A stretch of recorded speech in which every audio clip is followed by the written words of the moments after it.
Oh wow, that's my reaction as of right now when it comes to ICP. Even though nothing I say is financial advice, why is that the case? Well, it's because just a week ago, everyone was writing ICP off. They were saying, oh wow, take a look at the price. It's not doing good. But then it's another oh wow moment again because ICP, at least personally for me, what I like seeing is that how it's above $5 currently, at least at the time of this recording. Pretty decent recovery in the grand scheme of things, considering how a lot of altcoins are generally having a pullback. Now, this is a far cry, by the way, from what ICP achieved less than a year ago, which we saw just even back in December of last year. Price was actually around $14.50. So I get it, still ways away. But then at the same time, some people like to ask me, okay, why did ICP have this pretty decent kind of recovery? The way to take a look at it is this. It could very well be that ICP was just too oversold. I mean, the last time I saw ICP below $3 slightly was back in 2023. Now, that was around September at that time, give or take. And keep in mind, I haven't seen that in over 2 years. Now, why did it have a recovery? Again, it could probably be just that eventually people just didn't really want to sell anymore. And if let's say there's that next leg up, $100, that's still what I'm thinking about. That hasn't left my mind. Actually, $100 is currently around an 18x from here. At the price of $100, considering current circulating supply, market cap would be around 54 billion. Still figures that don't really, I think, scream too outlandish to me. I've seen BNB even reach over 100 billion in terms of market cap back in 2021. I can't control the market anyway, but I feel like the bottom can only be known after some time has passed by, right? So when will there be exactly the bottom when it comes to ICP?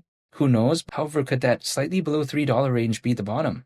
It wouldn't surprise me because, again, the last two times I saw it, it seemed to have a pretty good recovery afterwards because when I saw ICP at below $3 slightly back in September of 2023, not too long after that, we saw ICP have a pretty good rally to over $18.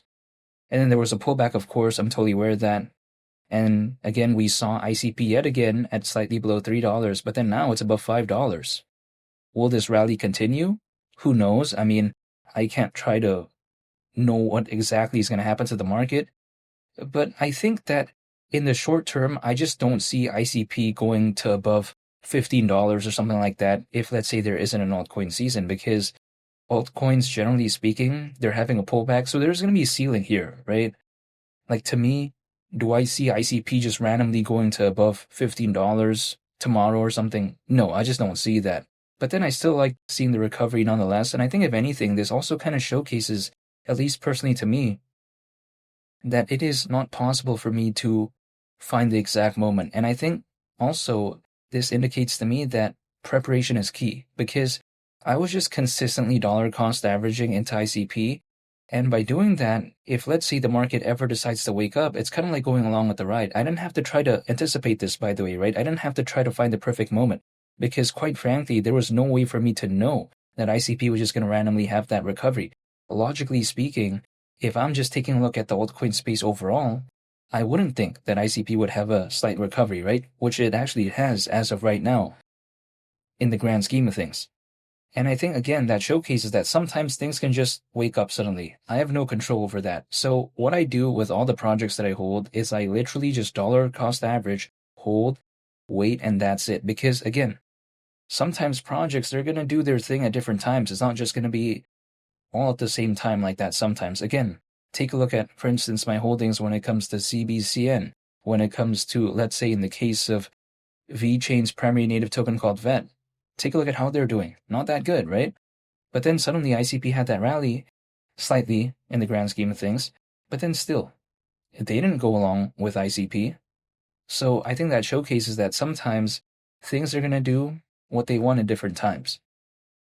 So that's why I think preparation is so key for me. It's just literally dollar cost averaging, holding, and just waiting. Clearly, I'm not telling you to do anything, but I think a moment like this at least just showcases to me that instead of me trying to find the perfect moment, I instead focus on the preparation.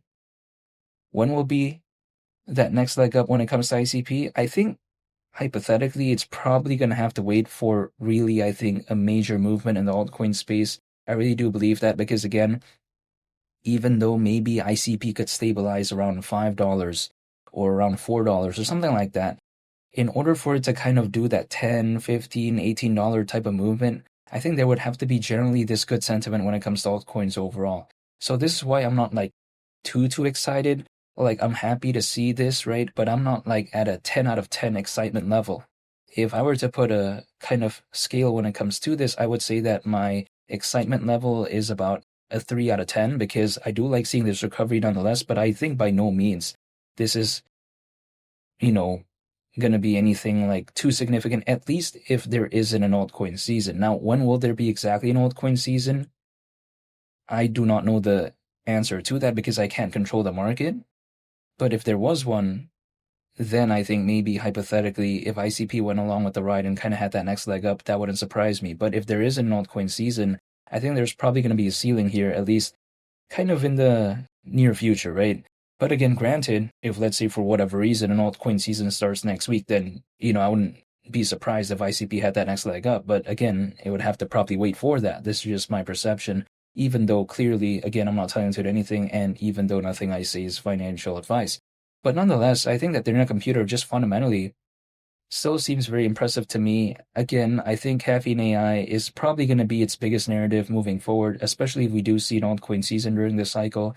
I just feel like it's the biggest thing that happened to it so far. Again, a self-writing apps platform. There's already allegedly over 700 applications built with Caffeine AI, so that's pretty impressive considering how the internet computer hasn't seen the best sentiment as of late. And also, not to mention, having Caffeine AI maybe helping developers use AI to help build applications. It's a pretty cool thing. I think it's a pretty neat concept. Again, sometimes people like to say, oh, no one's really going to care about that. Well, again, it's kind of hard for me to really evaluate that currently if there is an altcoin season, right? Because if let's say there's a lot of developers out there, I'm assuming probably a lot might not want to start launching applications and stuff when the market isn't doing the best. Like for instance, we take a look at launchpads, right? Launchpads, they typically are a pretty big narrative during an altcoin season. But if let's say the altcoin space isn't doing good, typically these launchpads don't really do that well. So again, I'm not saying that it's kind of a fair comparison, but that's just kind of the analogy that I use, right? Why would someone want to launch something when the market isn't doing the best, generally speaking? And again, even still, despite that kind of mindset, at least from what I see usually, there's still, again, over 700 applications built with Caffeine AI so far.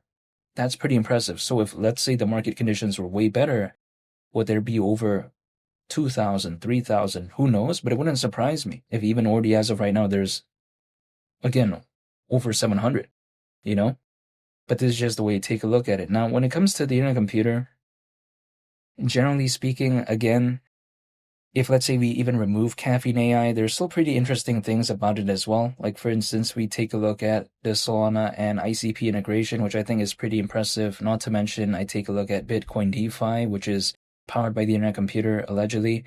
And not to mention as well, when we take a look at the internet computer, what I find very impressive is that despite the stiff competition, like for instance, in the case of Algorand, Avalanche, we take a look at Ethereum and all this type of stuff, right? I just kind of feel like it's still doing its thing. It's not forgotten about. And I do like that because some other projects out there, people don't really care about it anymore. But when it comes to the internet computer, it's still somewhat relevant. I mean, it's still sticking around. Sure, BNB has a way bigger market cap than ICP, but still, ICP is still kind of maintaining that pretty decent spot, I think. I don't think it is something that's forgotten about. So overall, I really do like what I'm seeing when it comes to ICP so far. However, without a start of an altcoin season, I think there's going to be a ceiling here, potentially, but in the meantime, I'm not going to complain. And I want to say thank you for watching. I hope you all have a nice day, and feel free to subscribe if you enjoyed this video. I'd greatly appreciate it. It's Willie the Captain, and I'll catch you all on the next one. I'm out. Peace. Bye.